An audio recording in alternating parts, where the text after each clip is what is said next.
We talked earlier today about the beginning of meditation and making an effort to become comfortable and to be undisturbed in an environment when it is permissible, where you can do it and feel comfortable. You're not taking the time from something else, rather you're investing the time in yourself. And this is an important beginning. Further, we spoke about learning what to focus on as a means of identifying a path to one's greater consciousness, to focusing on one's being. Now, sometimes people talk about focusing on a mantra, focusing on a prayer, focusing on an object, focusing on anything to come into a state of clarity and calm. You can do that. That's fine. What I'm suggesting, on the other hand, and what I find to be most helpful to me, is to focus on one's own physicality and come into a greater realization of what really is going on. So we're lucky at this point in evolution that over the last 5,000 or 10,000 years, science, technology, mankind has evolved. Just look around, see what's occurred.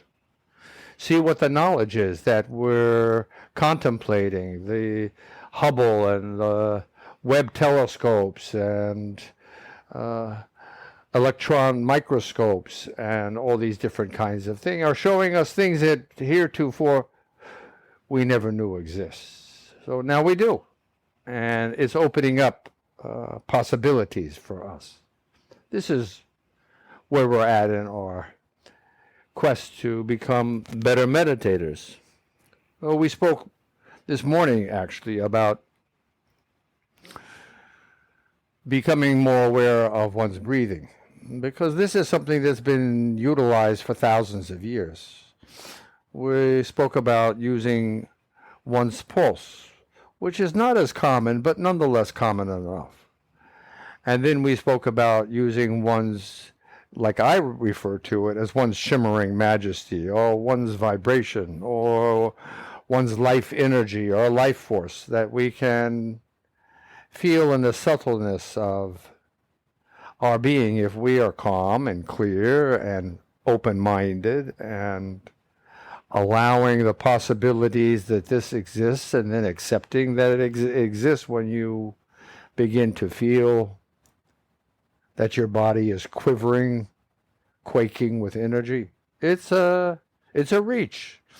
And it's something that we don't normally do. We don't even follow our own breath. You did it, as we said today, 15 or 20,000 times a day. We don't even think, days go by with you not thinking about your breath or your heart pulsing 90,000 times a day. You're not thinking about this, right? Our culture doesn't think about this. I don't know of any culture that thinks about this.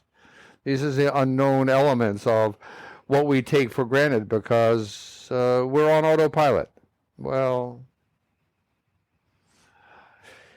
my personal philosophy, and in my humble opinion, this is inaccurate and wrong, because this is the means of coming to a better sense and understanding of our own foundation, which is going to guide us into what we're going to be talking about now. So besides the pulse, besides the breath, we mentioned before time ran out one's shimmering being, one's vibrating being, one's life energy. What's going on? And then we said goodbye. So now that we're here again, finding a comfortable posture, undisturbed, following one's breathing, becoming aware of one's pulse. We mentioned utilizing 2 fingers from one hand to under your thumb, the wrist crease, to press down gently on the radial artery. And once those two have been accomplished, and even this in itself is an accomplishment because it's not easy to be multitasking and to grasp them both.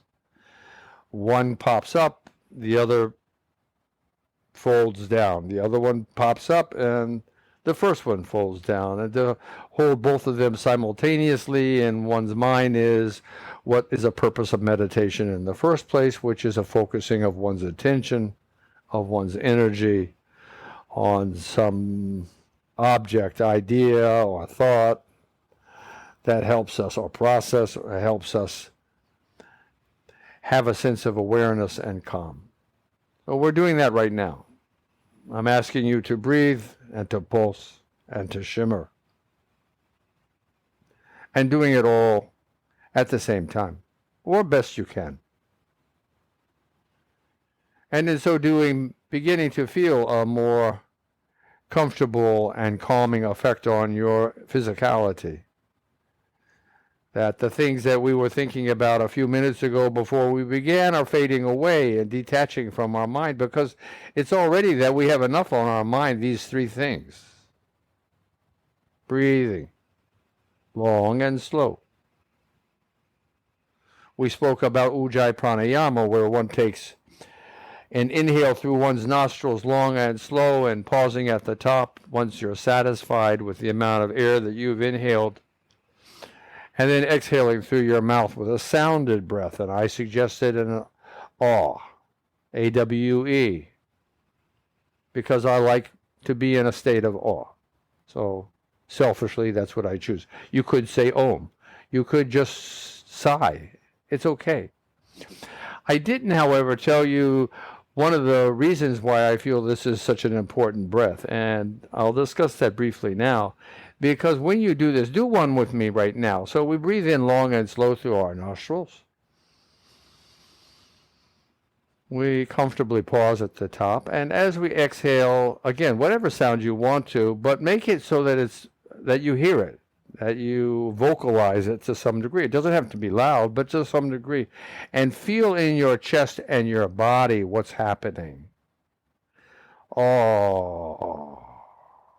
And then pause. And then now back to your regular breathing, or continue doing this while I'm speaking. It's hard for me to do 4 or 5 things at once, so bear with me on my own personal side.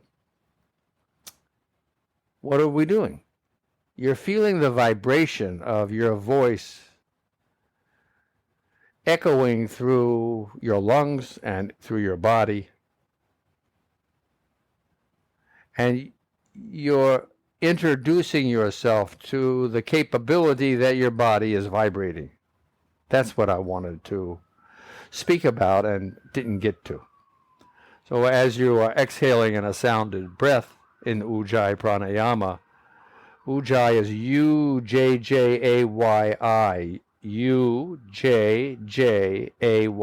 Pranayama. It's a yoga thing.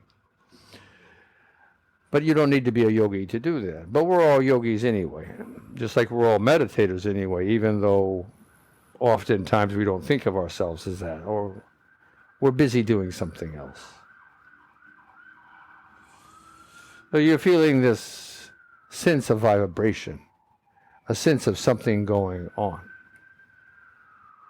Feeling this, you feel all three. Feeling your pulse, feeling your breath, feeling your vibration.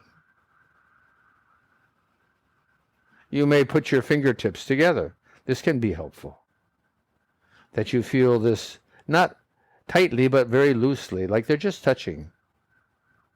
And in so doing this, you can also feel this sense of vibratory action, or this shimmering in one's being. You notice the blood flowing, and you notice your breath rising and falling, and you notice the temperature in your body too. You feel the skin. You feel the warmth. You feel the texture of things around you. Here, now, we're beginning to realize the benefits of these three processes as we add them together and focus on them. As we pay attention and put our energy into them. And we realize that we're alive. It's a great thing to be aware. of what? Of a miracle. So we're progressing from wanting to meditate to sitting comfortably and undisturbed to utilizing our processes of respiration and our circulation and becoming aware of our life energy to foster a sense of focus and calm and tranquility. And this is happening now.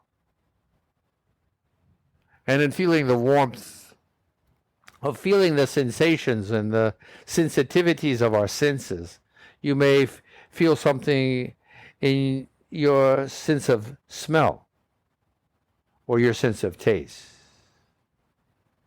Also, but being open and aware of what you're doing. Feeling around you, even with your eyes closed, which I recommend. Or not, you can open your eyes, but again, it's a distraction, so one needs to be careful. It needs to be very loose. You don't want to focus too much on something when that's not the subject of what we're doing. It's not a visual stimulation we're looking for. Just like in our auditory, we're not looking for someone to be banging on a pan in the background or playing a guitar or calling out your name. We're looking for a sense of calm and a sense of grace. So we're in this posture where we're feeling these things now. Relax, at ease, aware. Feeling a sense of accomplishment, that we are indeed calm. Feeling a sense of connection with our bodily functions. Feeling attached and aware of our being alive.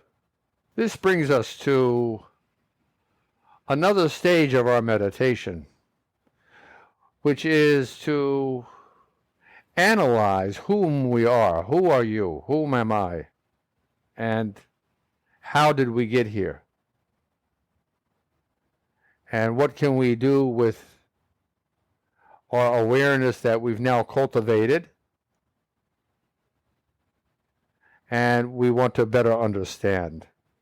Well, it gets to the point where we're saying to ourselves, what is going on?